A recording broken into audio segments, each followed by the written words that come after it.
What's up guys, my name is Ace, and at this point, for the Modern Warfare 2 weapons in Modern Warfare 3, I've done individual breakdowns and videos for assault rifles and SMGs, and now it's time to just cover everything else all in one video. And the reason I'm doing this instead of going through every single category is for many of these categories, there's really only going to be like one or two Modern Warfare 2 weapons that I consider to be viable and somewhat competitive with the Modern Warfare 3 counterparts. So in today's video, I pulled out 8 more Modern Warfare 2 guns that I consider to be quite good, and like I said, they can compete fairly well with the Modern Warfare 3 guns.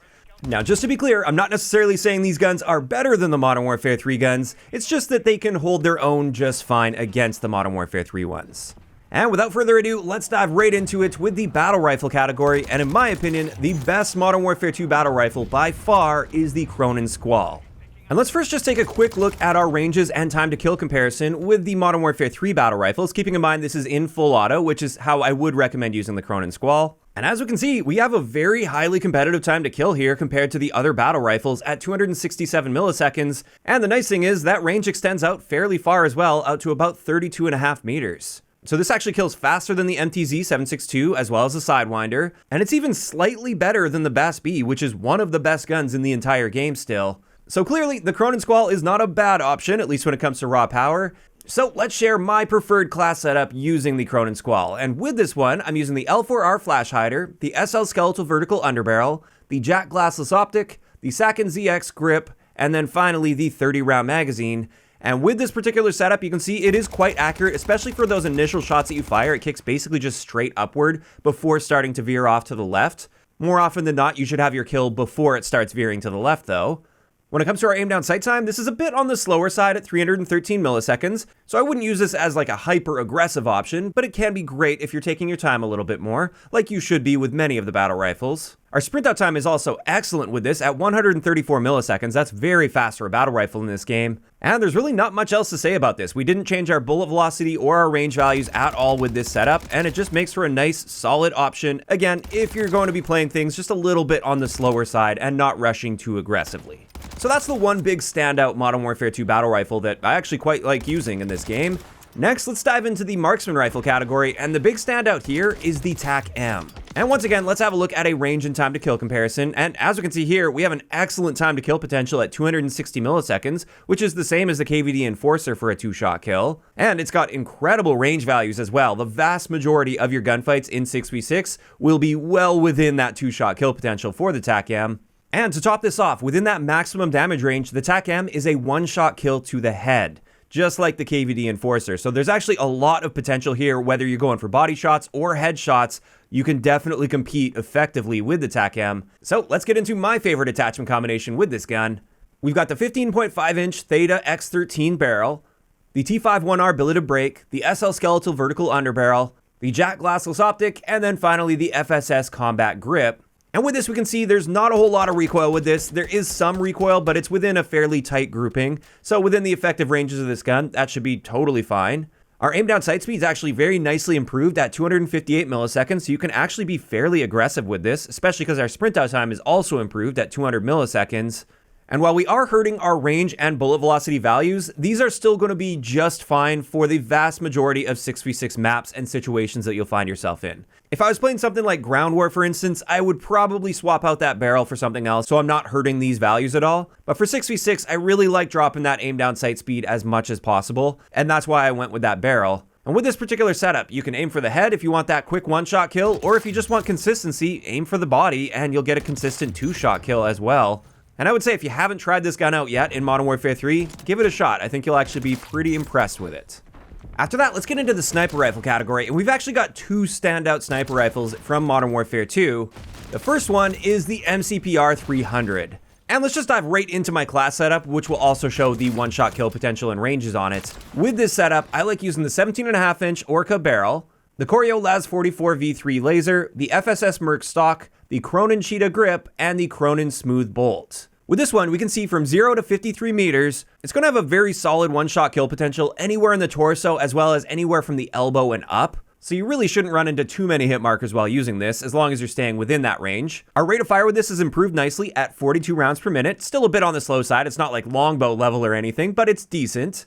Our aim down sight speed is very reasonable for a sniper rifle in this game at 507 milliseconds. Sprint out time is improved a little bit, but doesn't really matter unless we're hip firing anyway here. And while we did reduce our range and bullet velocity values a little bit, these setups are designed for 6v6, and 822 meters per second is more than enough to feel like hit scan in the vast majority of situations you'll run into. You shouldn't have to aim above your target or lead targets too much with this, unless you're playing like Wasteland and trying to snipe somebody at a really extreme range. And just in general, I actually consider the MCPR to be one of the better sniper rifles in the entire game. Even when you put it up against Modern Warfare 3 snipers, this one definitely holds its own very, very well. As for the other standout Modern Warfare 2 sniper rifle, this is the SPX-80, and while this has seen a few nerfs here or there with some of the updates, they have nerfed the aim down sight speed a little bit in a recent update, it's still a very solid gun to be using in Modern Warfare 3. And again, let's just dive right into the attachments I like using here. We've got the 18.5-inch Bryson LR factory barrel, the Corio LAZ-44 laser, the PVZ-890 tack stock, the Schlager match grade rear grip, and then finally the FSS ST-87 bolt. And with this one, you can see within that maximum damage range, we actually get a better one-hit kill potential than the MCPR. It'll be a one-shot kill anywhere but the legs. And then as you continue to stretch out the ranges, you start to lose some of those body multipliers. But it's pretty clear this sniper is designed to be used a bit more aggressively. And when it comes to our rate of fire on this, it's actually quite good at 58 rounds per minute. Our aim down sight speed's also not bad, even after the nerfs with this build, it's 469 milliseconds. Our sprint out time is also improved, but again, that's only going to apply if we're hip firing out of sprint. And then again, we did harm our range and bullet velocity a bit, but that's totally worth it, especially for this build, because we're generally going to try to keep ourselves within about that 54 meter range or so, ideally within 40 meters, but it's still pretty effective out to 54 meters. And then beyond that, that's when you're going to start to see more hit markers creeping in. But there we go. The SPX-80 is still a very solid choice if you want to have a more aggressive quick scoping style sniper. And now let's get into the pistol category. And we're going to start this off with the Desert Eagle or 50GS. And with the build that I like using, we've got the Series 710 pistol laser, the Cronin Mini Pro optic, the EXF resistance rear grip, the 13 round magazine, and the SA hair trigger. And with this one, our rate of fire is 200 rounds per minute, meaning our time to kill potential is 300 milliseconds in the maximum damage range to the body, which isn't an incredible time to kill, but it at least holds its own if you're going for body shots. More importantly though, this has a one-shot kill potential to the head and the neck out to 17.3 meters. So that's really what you want to try to do when you're using this gun, whenever viable at least. Try to hit that headshot, it's going to be very effective for you. When it comes to recoil, it kicks basically straight up for the initial shots fired, and there isn't a massive gap between these shots, so you can kind of just spam this and walk it up their body as well. That's a really effective way to use this. And with this, we also have great handling stats when it comes to our aim down sight speed, as well as our sprint out time. And while it may not be my absolute favorite pistol to use in Modern Warfare 3, it's definitely a very viable option, and I know many people really enjoy using it. Now, sticking with the pistol category, if we're looking for a Modern Warfare 2 pistol that's a lot more spammable than the Desert Eagle, this is where the 9mm Damon comes in. And with this one, we're using the Hermes Mod Suppressor, the FJX Dido 70 laser, the 9mm high grain rounds, the 26 round magazine, and the Rapid 30 trigger. Now with this one, we've got a really solid rate of fire cap at 546 rounds per minute, so if you have a good trigger finger, you can stand out a little bit with this. It's going to be a 3 to 6 shot kill depending on the range. You generally want to use this in really close quarters engagements. You don't want to get into that 6 shot kill range if you can avoid it, but with a 3 shot kill, we're killing in just 220 milliseconds, which is a very, very fast time to kill in this game. So right up close and personal, within 8.5 meters with this setup, you're actually going to be beating out all of the SMGs time to kill wise as long as you can reach that rate of fire cap with your trigger finger.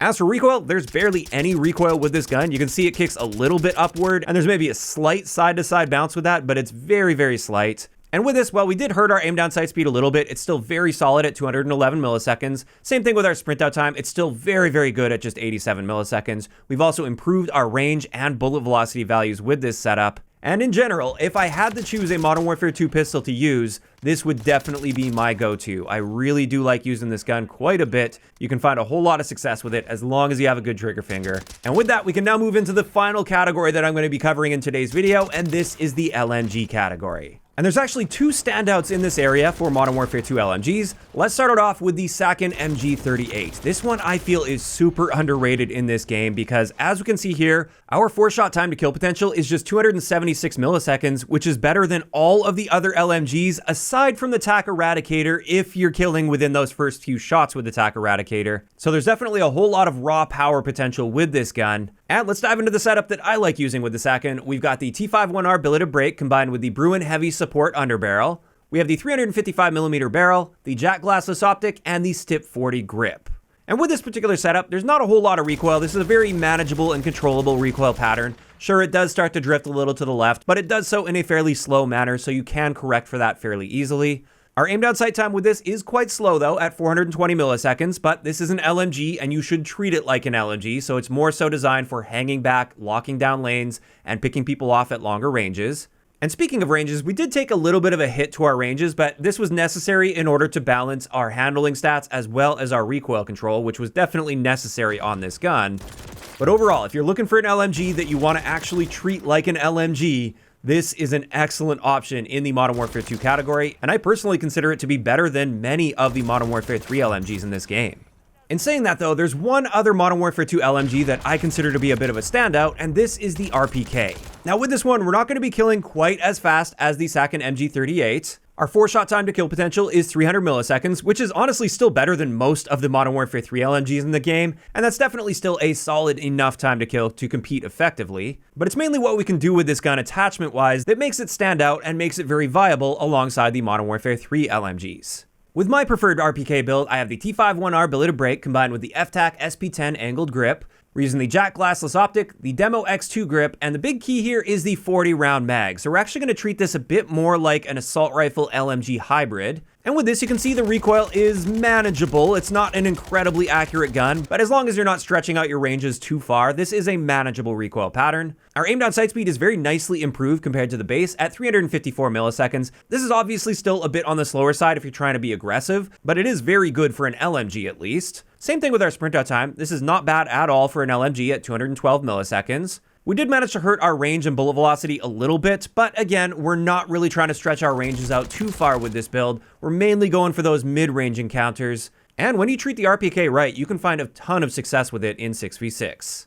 And there we go. That's finally going to wrap it up for all of the miscellaneous Modern Warfare 2 guns that I feel stand out and can definitely hold their own just fine against the Modern Warfare 3 counterparts. One thing you might be wondering is, why were there no shotguns? And the simple reason behind this is I don't think any of the Modern Warfare 2 shotguns are really worth using, and I just stay away from them entirely. Now, if you guys missed those first two videos I did covering assault rifles and SMGs individually, I've got a ton of Modern Warfare 2 builds for you guys with those categories. I will leave a link to both of those in the description of this video. And this is where I'm curious to hear from you guys in those comments down below. What are your favorite Modern Warfare 2 guns to use in Modern Warfare 3 out of any one of the categories? If you enjoyed this video, a like rating is always appreciated, and don't forget to subscribe for more if you haven't already. I'll talk to you guys next time.